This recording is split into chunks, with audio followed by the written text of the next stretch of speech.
Lo tenemos en línea a José Luis Espert, que es economista y ahora ya es diputado nacional. Ayer debutó en el Congreso y tuvo su momento de participación, donde le vamos a preguntar por qué hizo unos cuestionamientos que tienen que ver con la carga impositiva.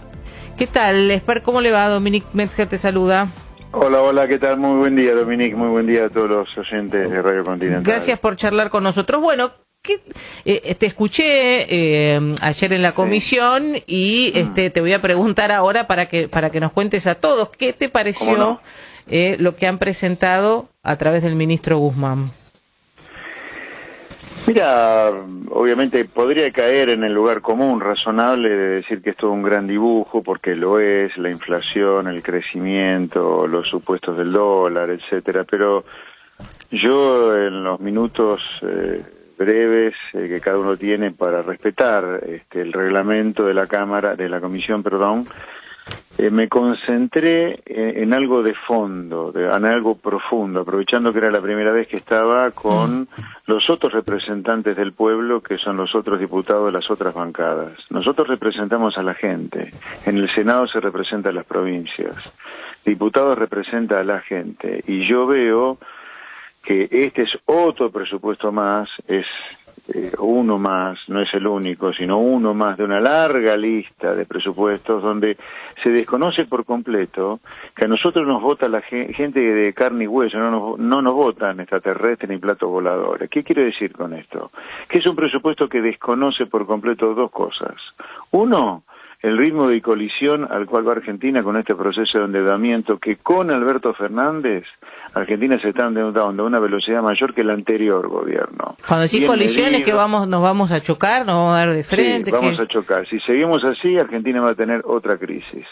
En algún momento del tiempo la va a tener, porque es inevitable a esta velocidad de endeudamiento absolutamente irresponsable. Esa es una primera advertencia que hice ayer.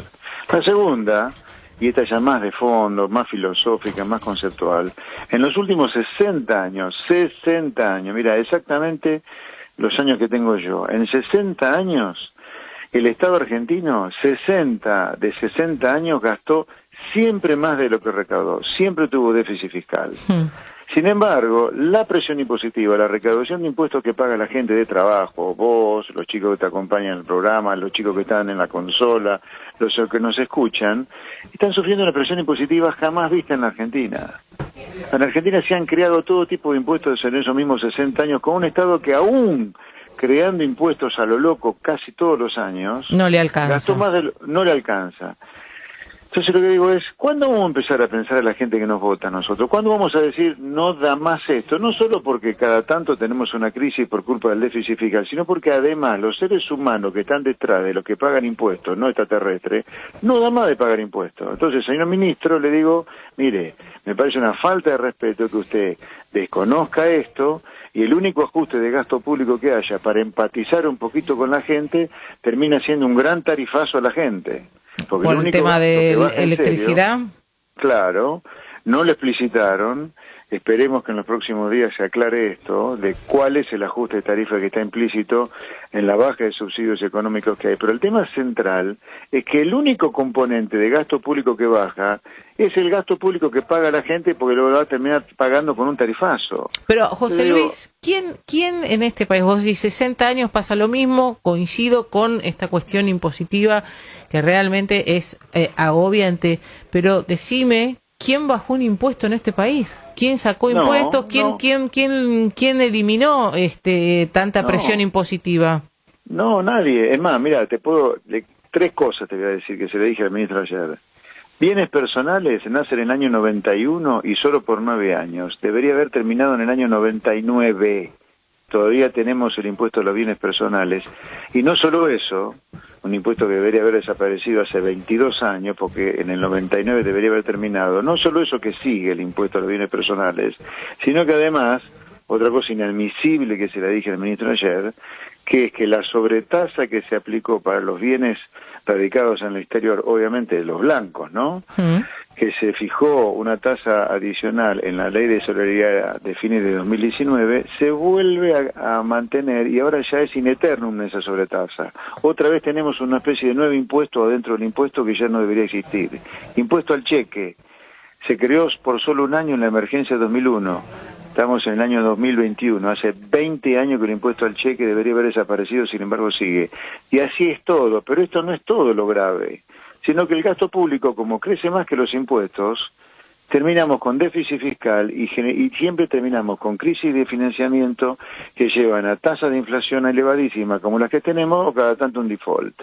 Entonces, mientras los representantes del pueblo y de las provincias no nos hagamos cargo de que acá hay una cosa que no va más, que es el tamaño del Estado que tenemos, que encima no sirve para nada, porque tenemos desastrosa seguridad, desastrosa justicia, desastrosa diplomacia, las Fuerzas Armadas no tienen ni bala para tirar ni combustible para volar aviones.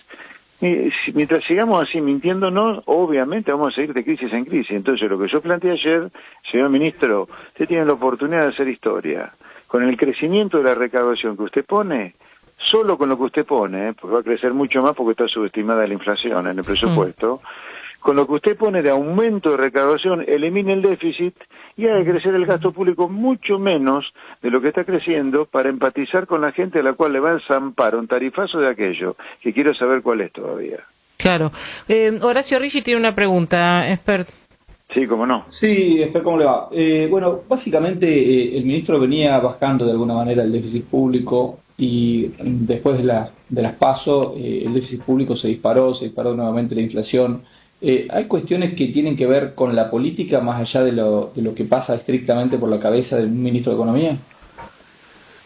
Bueno, a ver, ayer fue clarísimo el ministro de Economía porque fueron 9 horas de exposición, así que lo ratificó, te diría, permanentemente. Me impresiona. La cabeza del ministro funciona como que el Estado es un gran promotor del crecimiento.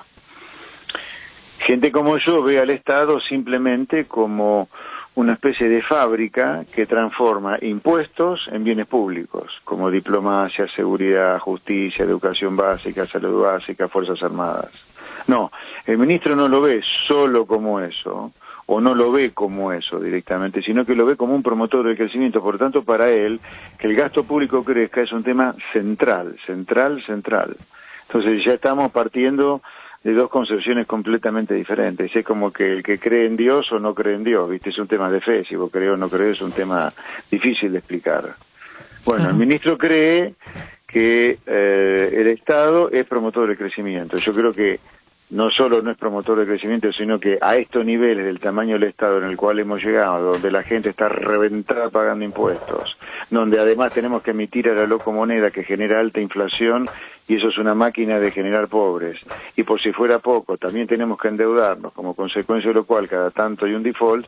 Yo digo, ¿qué mensaje necesitamos para decir, sociedad argentina no da más el tamaño que del Estado, achiquémoslo como sea? ¿Qué necesitamos? ¿Un mensaje divino para eso? No entiendo. No entiendo lo que le pasa a la clase política en general en Argentina. Y esto incluye al gobierno de Alberto Fernández, por supuesto. Ahora, José Luis, creo que cualquiera que está escuchando puede coincidir en la cuestión impositiva, que es realmente angustiante para muchos, donde por ahí el que tiene la suerte de tener empleo en blanco es en alguna parte socio del Estado por lo que le retienen con cuestiones impositivas, que es enorme, y el que está en negro lo paga desde otros lugares también sus aportes hacia el Estado. Pero ante esta coincidencia, ¿por qué después nunca sucede nada? Te pregunto, acabas de entrar en la política, pero yo te veo con toda esta gana, este ímpetu, y te digo, la sensación por la experiencia es que no va a pasar nada. Mira, yo te diría una lucecita de esperanza, y tengo que ser un poco autorreferencial, pero es inevitable. Nosotros en el año 99, cuando te acordás que yo me presenté como candidato a presidente, en la provincia de Buenos Aires, para que sea comparable el dato que te voy a dar, sacamos 100.000 votos. En la provincia de Buenos Aires, en las PASO, sacamos 420.000 votos, y en la general casi 700.000. Fuimos el espacio que más crecimos de todo el país, de todo el espectro político entre la general y las PASO. O sea, nosotros en 2 años pasamos de 100.000 votos en la provincia de Buenos Aires, que fue el único lugar donde competí ahora, pues yo soy candidato, soy diputado por la provincia de Buenos Aires. Multiplicamos por 7 la cantidad de votos en 2 años, o sea, una lucecita de esperanza de que esta sociedad está empezando a entender a gente como nosotros que hablamos de cuestiones de sentido común, me parece que hay. Ahora, es cierto, por ahora somos 2 diputados, Carolina Píparo y yo, ponele López Murphy, ponele... ¿Por qué no fue Milei? ¿Qué te parece? No. Dame tu opinión. No. ¿No me vas a dar tu opinión? No. ¿Y pero no tenés opinión? Tendría que haber ido el primer día una persona que es economista... Preguntáselo a él porque no fue y júzguenlo a él. Yo no me quiero meter en eso. Yo estuve ayer 9 horas a full trabajando, discutiendo, debatiendo, haciendo propuestas y representando realmente la voz del pueblo que nos votó. No hubiese faltado, vos me querés decir. Yo soy un tipo que cumple con todo lo que promete hacer. Yo hace 30 años que digo lo mismo, por eso llegué a ser diputado y ayer en la primera sesión que tuve, la primera oportunidad que tuve, le dije en la cara a toda la cuerpo política lo que yo pensaba del desastre que ellos han generado en Argentina, porque esa gente que estaba ayer han votado esos presupuestos en distintos partidos, pero han votado presupuestos que nos han arruinado como país, porque el hecho que tengamos 50% de pobres, 4 millones de personas viviendo en villamiserias, tiene que ver con la sucesión de crisis que Argentina vive teniendo, y ese es un tema estrictamente de un gasto público, un Estado que es impagable, no te lo puede, ya nadie lo puede pagar de tamaño del Estado. No sé cuántos mensajes necesitamos para esto. Repito, la gente no da más de pagar impuestos, no damos más de emitir dinero, no damos más de emitir deuda. ¿Hasta dónde vamos a llegar con esto? No sé, si nosotros seguimos así, de crisis en crisis, producto del tamaño del Estado que tenemos, vamos a ser Venezuela sin Maduro, o sea, pobres como Venezuela, pero sin Maduro. Ese es el camino. Tenemos que cambiar en serio esto, y así como la clase política tradicional aumenta impuestos sin ton ni son, viste que aumentan impuestos, ni te explican para qué aumentan impuestos, esta vez porque hay una emergencia, esta vez porque le queremos dar a tal otro. Bueno, yo digo, así como ustedes aumentan los impuestos sin ton ni son, viejo, bajen el gasto público como sea, o bajemos, ahora que yo estoy en el Congreso, bajemos el gasto público como sea. Claro. No sé, por ejemplo, demos gestos. A ver, incluso yo creo que hay que tener gestos de empatía con la sociedad. A la sociedad, la cuarentena cavernícola de Alberto Fernández la fundió, y ni siquiera le perdonaron el pago de impuestos mientras estaban encerrados fundiéndose. Ahora hay moratoria, pero no hubo una condonación de las deudas mientras estuvieron encerradas la gente. Con un Estado que estuvo cerrado y el país siguió funcionando. Entonces, ¿qué mejor evidencia que la pandemia para demostrarnos que se puede vivir con un Estado de un tamaño muchísimo menor? Yo no digo no tener Estado, Yo creo que el Estado tiene un rol esencial en funciones críticas como la seguridad, la justicia, la diplomacia, las Fuerzas Armadas, la educación y la salud básica, pero basta. Esto que el Estado termina siendo el conchavo de todos los amigotes del poder es una cosa inadmisible, es un robo al buen empleado público, que merece que cobre mucho mejor, y es un robo a los contribuyentes, que repito, no son extraterrestres, aunque la política tradicional nos haga creer que son extraterrestres que pueden soportar cualquier presión impositiva. Horacio. Sí, usted hablaba básicamente de la presión impositiva. Ahora yo te escucho muy mal, muy mal. Dale más fuerte. ¿Ahí me escucho mejor? Ahora sí, mejor? Sí, gracias. Sí. No, por favor. Decía que hablaba de la presión impositiva. Es cierta, la Argentina es uno de los países con mayor presión impositiva, básicamente de América Latina seguro. Pero hay una realidad también, el 40% de la economía argentina está en negro. Es decir, hay un 40% que, obviamente, cuando va a comprar el pan paga el IVA, pero hay una economía muy grande que va por otro lado. Es decir, la presión impositiva recae sobre pocos, de alguna forma.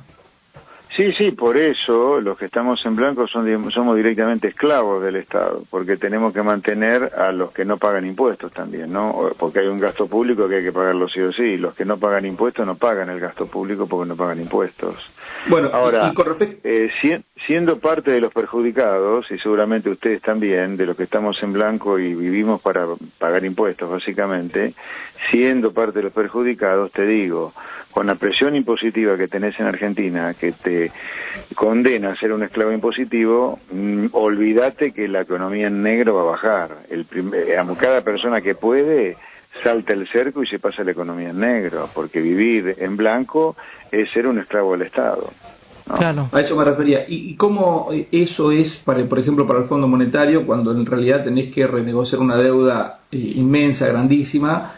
¿Y qué dice el fondo, sobre todo, de tener una economía en negro, cuando vos le prometés un pago de impuestos, un pago de deuda, que no tiene que ver precisamente con una economía estable como la Argentina? Mira, con el Fondo Monetario hay que ser bien claro, porque hay mucho mito con el Fondo Monetario. El Fondo Monetario es una gran cooperativa de países, son los países que después de la Segunda Guerra Mundial deciden juntarse, tener un foro donde se hablen de los problemas que cada uno tiene, y si los problemas son graves, los que no están en problemas se juntan y lo ayudan al que está en problemas graves. Cada vez que Argentina va a un acuerdo con el fondo es porque se fue a la B. Tuvo una crisis gigantesca, no hay nadie que le preste, no hay nadie que le tire un salvavidas, el salvavidas te lo tira el Fondo Monetario. Ahora, es un salvavidas muy especial, porque el Fondo Monetario, a los países que te prestan, no les importan si vos bajás el gasto público en ñoquis, chantas, tranzas que están robando plata en el Estado, o reventás a los que están en blanco con impuestos. No le importa mucho eso. Es más, te diría, seguramente va a ir por el expediente más fácil, que es subir impuestos el Fondo Monetario. Entonces, el Fondo Monetario, ¿cómo ve esto? Y mira, a eso me referí. Devolveme la plata que te presté. Le importa muy poco la economía en negro, te diría. José Luis, expectativa de que se pueda, para ir cerrando, generar algún tipo de cambio en el presupuesto que ha presentado el ministro Guzmán, ¿tenés? Mira, las luchas siempre hay que darlas, por más imposibles o difíciles que sean. Yo voy a luchar para que este presupuesto reconozca que detrás del cobro de impuestos hay seres humanos, no extraterrestres. Eso es todo. Bien, muchas gracias por charlar con nosotros. Que tengas buen día. Por favor, muy buen día. Gracias a ustedes y saludos a todos los oyentes. Gracias, un placer. Ahí está José Luis Espert, economista, que ha tenido su debut ayer en la Comisión de Economía y Hacienda de la Cámara de Diputados. Es diputado nacional por Avanza Libertad, y fue uno de los momentos, también uno fue muy interesante, el de López Murphy, también una de las